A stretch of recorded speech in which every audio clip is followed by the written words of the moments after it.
पहिलीच एक मोठी बातमी आपण बघणार आहोत। बातमी नाशिक मधून आहे। नाशिक मध्ये शिवसेनेचे 2 गट आमने सामने आलेले आहेत।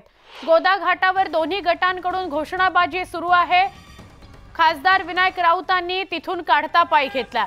22 जानेवारीला उद्धव ठाकरेंच्या उपस्थितीत गोदा घाटावर महाआरती होतीये। विनायक राऊत खासदार तिथे पाहणी करता आले होते। यावेळी एकनाथ शिंदे समर्थकांकडून जोरदार घोषणाबाजी करण्यात आली। मग विनायक राऊतांनी तिथून काढता पाय घेतला। आमचे प्रतिनिधी लक्ष्मण घाटोळ यांना अधिक विचारूया। लक्ष्मण, नेमका गोदा घाटावर काय घडलं? उद्धव ठाकरे यांचा येत्या 22 आणि 23 तारखेला नाशिकचा दौरा आहे। 22 तारखेला उद्धव ठाकरे नाशिकच्या काळा मंदिरात जाऊन त्यानंतर गोदा तीरावरती महाआरती करणार आहे। याच कार्यक्रमाच्या नियोजनासाठी आज विनायक राऊत मुंबईहून नाशिकला आले होते आणि या पाहणीसाठी ते या ठिकाणी आले होते।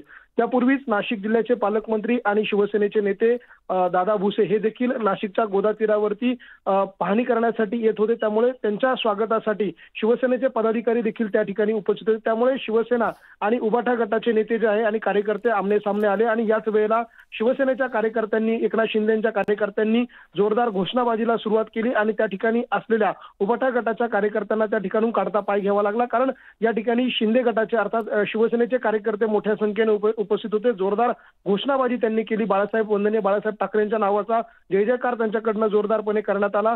पालकमंत्री दादा भुसे या ठिकाणी येण्याच्या पूर्वी त्यांच्या स्वागतासाठी हे कार्यकर्ते जमले होते। त्याच वेळेला विनायक राऊत आणि शिवसेनेच्या अर्थात उबाठा गटाचे काही पदाधिकारी जे आहे ते त्या ठिकाणी आलेले होते आणि आमने सामने आल्यामुळे तणावाचं वातावरण काही काळ त्या ठिकाणी निर्माण झालं होतं। मात्र याच ठिकाणी असलेल्या पोलीस चौकीतील कर्मचाऱ्यांनी या दोन्ही गटाच्या कार्यकर्त्यांना बाजूला केलं आणि या ठिकाणचा तणाव जो आहे तो निवळण्याचा प्रयत्न पोलिसांकडून करण्यात आला आहे। धन्यवाद लक्ष्मण, आपण सविस्तर माहिती दिली त्याबद्दल।